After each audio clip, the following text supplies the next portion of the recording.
Hello everyone, in this video I'm going to show you how to make black place text effect on CapCut for PC.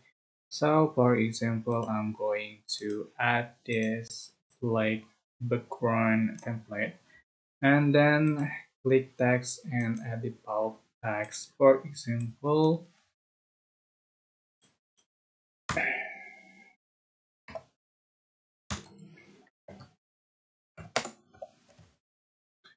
and adjust for size and duration like this. Just click the export button and then rename, click export.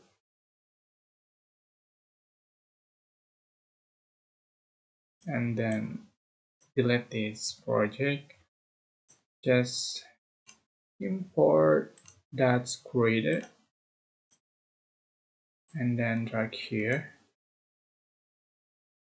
So go to eBay and select this black place eBay. Just drag here and adjust for speed.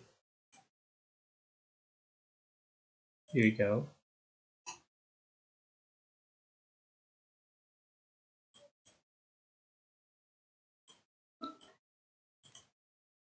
Okay, what's there?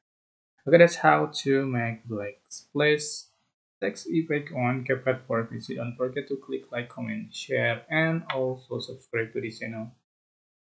And you can click thanks button for appreciating. Sure, thanks, bye bye.